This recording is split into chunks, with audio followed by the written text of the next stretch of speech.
with South Africa's mining production figures set to be released tomorrow.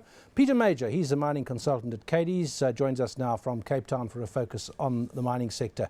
Peter, before we go to the big picture of what you're expecting tomorrow, maybe the way into it is to talk about the Goldfields update. Their costs were slightly better than their guidance, and their production numbers were slightly better than their guidance had been for the fourth quarter. So let's start with that. Is that going to be a reflection of mining more broadly?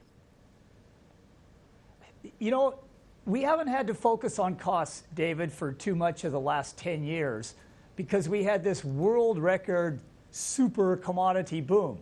And with commodity prices going up 15, 20% a year for almost 8, 9, 10 years, all of a sudden you didn't worry about costs. You just worried about producing more so you could make more. But now that metal prices have fallen for the last 4 or 5 years and our margins have gone from 40, 50% down to 10 and 15%, now we're focusing on costs.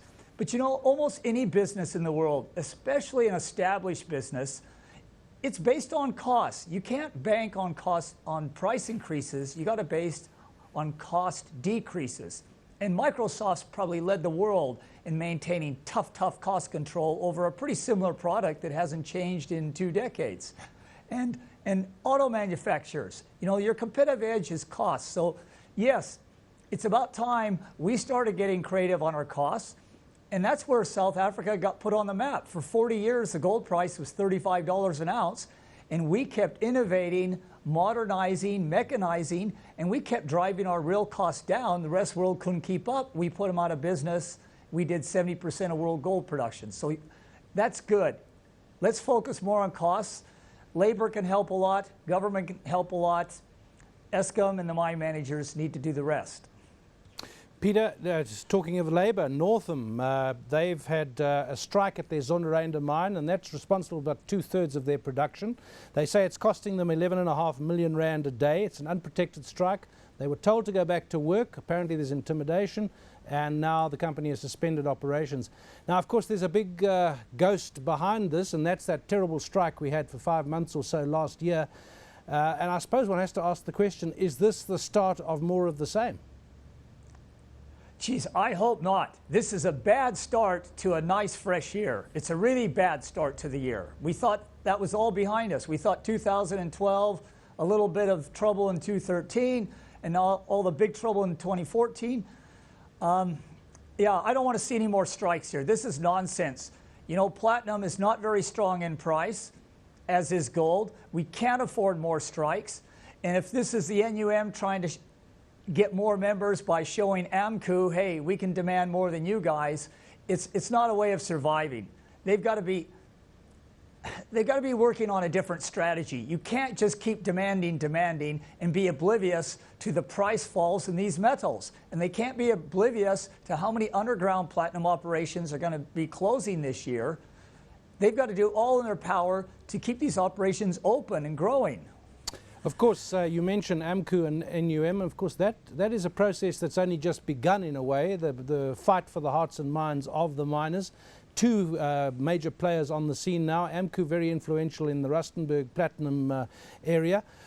What about this oil and gas sector bill? Much has been made of the lack of certainty in the policy environment. Now, this bill has been sent back by the President for review. It's quite complicated. The DA says that's a good thing. The Chamber of Mines says we've consulted enough. We need to implement to remove certainty. What's your reading of this? I think this is the wisest, best thing President Zuma has done in many months. I think he realized, with the help of advisors, that here's a nascent, just starting out industry, you know, to bring in foreign investment for oil and gas. It's in a greenfield stage. And to have this monstrous bill that just scared people from even picking up the newspaper or the phone and calling South Africa. So it's good he threw that bill out. It was a horribly destructive, can't think of the proper words, bad bill. It was going to kill an industry that hadn't even really begun here. And yes, the Chamber of Mines, they'd kind of negotiated something they could live with. But it wasn't good for non-existing members of the Chamber of Mines. It wasn't good for non-existing large producer of the Chamber of Mines. So this hasn't done any damage to our mining industry. It can only help it. and it's done huge assistance for a possible oil and gas industry. So that was a good start to the new year. Yeah. Throwing that out for total review. Well, that's good. The new Minister Ramatladi, he seems to have had a more subtle approach to the process and has listened to the industry in this case. I read also of an interesting idea of his that if there are companies divesting, he has a vision of picking up what they get rid of, putting them all together in what I suppose could be called a state minor. I mean, it has a kind of appeal about it to people of a certain ideology. Is it a starter at all? No, I don't think it's a starter. I think there's more pressing problems. You know, mining's a tricky business, as is auto manufacturing, airlines, internet, making computers. And the good established miners have literally done it for 100 years. There's a few good miners that have only done it for 20, 30, 40 years.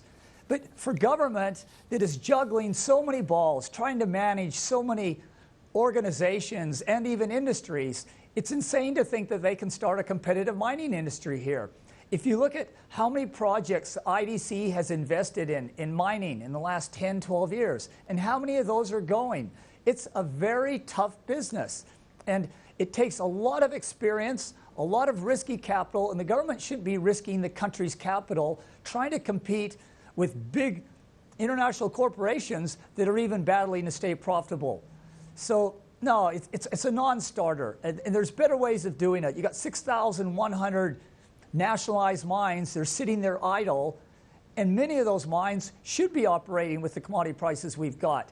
They should find ways of making those properties attractive to companies that will risk the capital, but not risk the taxpayers' capital. Let private enterprise risk the capital and just have a more benevolent, accommodative, legislative environment. Yep. And hopefully the unions can accommodate by having a better working environment. Peter, and a lot of those mines can be running with... Yeah, sorry, the issues remain, of course, but at the start of a new year, it's tempting to say, well, it could be a new start. As you say, a good start with the rejection of that bill back for review. Is this the year when we're going to get more certainty? And I also think sometimes when the mining industry says it wants certainty, it wants the kind of certainty that it wants. And if policy is hostile to it, it calls it uncertainty. In fact, it's certainty, but they just don't like it. Are we going to get some certainty that is more friendly to the mining industry investors this year? We have to, David. There's no choice. Government has no choice but to give the mining industry huge certainty, because they have given it so much huge uncertainty. If we had just nationalized all the minerals in the country and left it there, that would have been a big jolt, but I think the mining industry could have handled it. But concurrently with that, you have very dramatic changes in the union attitude towards mines. You have new unions forming that are competing, and they're not even using logic or common sense to accommodate the mining industry. They're going at each other's throats, and the mines are just collateral damage. And then you have this BE legislation, which is a very dramatic piece of legislation. And we're not sure how successful this is any country in the world, because it's risky enough when you get 100% of the equity for your investment. Now you're putting in 100% of the investment, you're getting 74% of the equity. And it's just more and more legislation, layer after layer. Every year you hear about more. You never hear of any of it being simplified. You never hear of any of it being removed. And it has smothered our deep level mining industry. And after it's killed off all the deep level, it'll kill off the mid level. And then it'll start smothering what's left of the surface mines. And it'll be too late. So government's really got to say, we've already killed off 3/4 of the gold industry, 1/4 of the platinum industry by allowing this kind of environment to grow. We better back it up somehow. We better improve it. We better simplify it and make it more rational, more logical, or you won't have any mining here in 10, 15 years. Yeah, as we've said so often before, it might be a sunset industry, gold in particular, but you don't want to make the sun sink faster than it absolutely has to. Thanks, Peter. That's Peter Major. He's mining consultant at Cadiz.